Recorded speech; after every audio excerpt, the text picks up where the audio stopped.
welcome back to the MFL on Sofa Sports TV. Again, I'm joined by Noah Underhill here. I think, I did it right this time. I did it almost, kind of did it again, but I kind of saved myself. Here to recap round two of the season one MFL draft season. The round one, we already had a little bit of a twist thrown at us with Nick Mullen. If you haven't seen that video, go back, watch it. It's on the channel. But we're going to be recapping round two today. And starting off, we got the back-to-back pictures during the snake-style draft. We got outside linebacker, finally a defensive player off the board. Cowboys selected outside linebacker Jerome Nwosu, 6'0", 227, 32 years old, so an older guy, and a former WFA player. Yeah, Jerome Nwosu, he's a very talented player. He's a great veteran that this team gets to add. He's pretty consistent as far as getting a bunch of tackles. He's going to be a guy that's going to find his way to the ball. He's always around, and he's been around for a long time. Of course, Logan. We're talking about familiarity. That's been the key to this so far. He played for him for a long time. And so he'll get an opportunity to play for him again. He's a great tackler. He's got the speed. He's going to be able to go sideline to sideline. And I think that's going to be a really important thing to add. And it may not be all over this draft. So getting him here was a really good pick. Yeah, you mentioned that familiarity. We've already seen a lot of picks done off of familiarity. Actually, I ended up did talk to the owner of Seattle about the Nick Molyneux pick because I know we were a little confused about that, and he mentioned that familiarity of knowing that guy at his reputation from being a solid starter in the WFA and that he fit the prototype of what he was looking for a quarterback. He was looking for that more mobile scrambler style quarterback. But like you said, familiarity is going to be the name of the game in this draft. Moving on to the second pick in the second round, eighth overall. Another defensive player goes. It's defensive end Edward Otis, 6'4", 247, and this is not a WFA guy, but a UFS guy.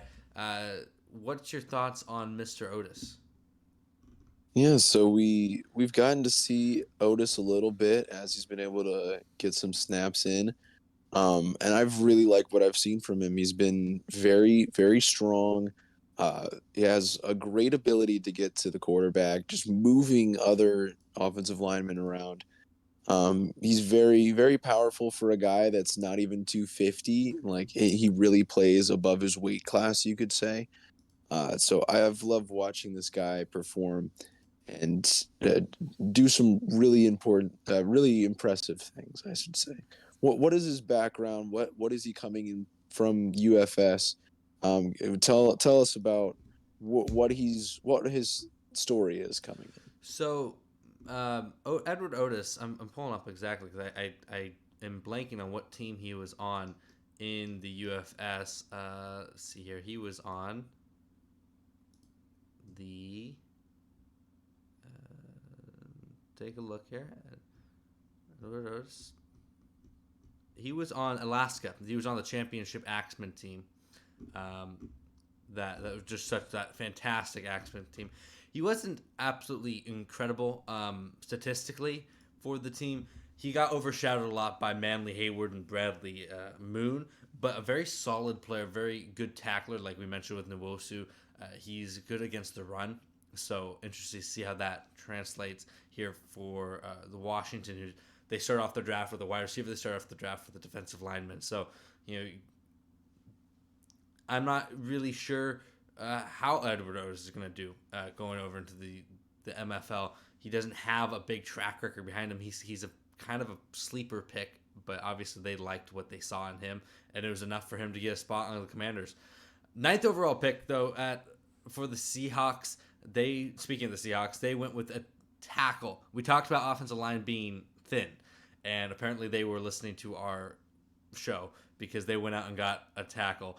George Williams, 6'0", 350, 33 years old. He's old, but I know you and me know we had talked about this guy being one of, if not the best offensive lineman in the class. What are your thoughts on George? I fully agree with that, and that's probably because I was the one that told you that. This guy is A really, really talented player. Of course, being around since the very, very early days of the WFA, he's kind of been all over the place. He's taken his talents to a bunch of different places. He started out with the Orlando, the not the Orlando, the Richmond Renegades, playing tackle for them. So he got to work with a championship level coach in Joel. He learned right from the beginning how it all goes down.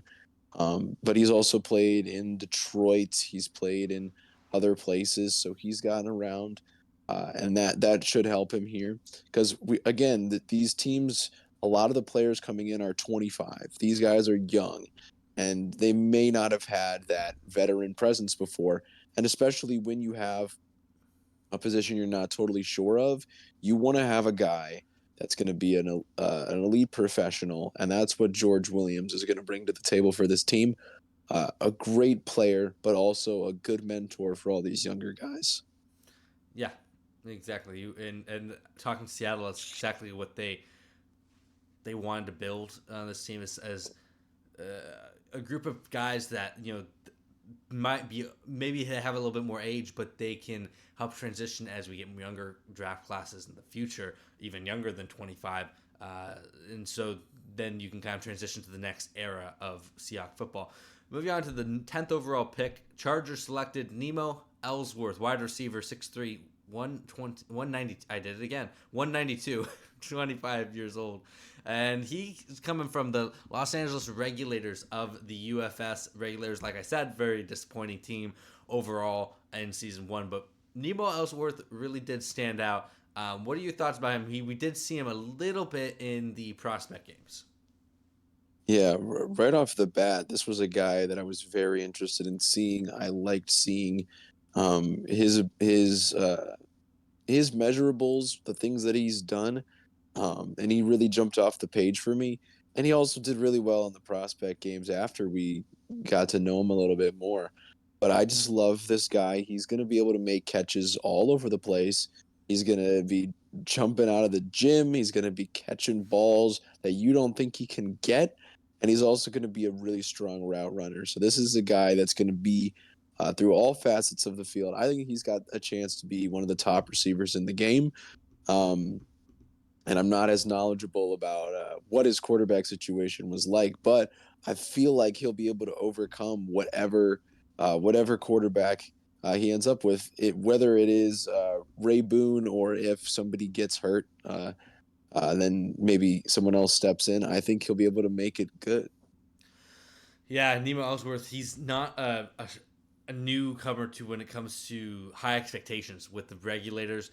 Obviously, they drafted Nemo Ellsworth. They drafted Wally Faulkner, expected to be a dominant force in the UFS. Did not work out that way, and it was a bit of a complete disaster for the team, unfortunately for them. But Ellsworth and still had a good season. And talking to Craven, the owner of the Chargers, he was saying this guy is a total prototypical receiver for him. Like exactly what he's looking for from a receiver. You look at what he's good at. He's great at catching the football. He's great at route running. He's great at making those crazy catches. And that's exactly what he was looking for, a good possession receiver. So I think he fits in nicely. He has a good quarterback with Ray Boone, a championship caliber quarterback, and it's going to be interesting to see how those two develop. See if they can take the step that Wally Faulkner and him couldn't in the UFS. But moving on to the 11th pick here, we're going to a tight end, staying on offense. The Vikings selected the old man, WFA legend, Josh Butterly, 6'3", 265. And Noah, take it away. You're tossing me up for one of my favorite players of all time, Josh Butterly. Excuse me, getting all choked up for this. If you couldn't tell, my voice isn't where it should be right now, but we're doing our best. Josh Butterly, one of the most talented players. I've loved watching him in the WFA. He is elite speed, number one. He's going to be able to catch the ball and just speed by every defender. And you wouldn't expect it from a guy his size.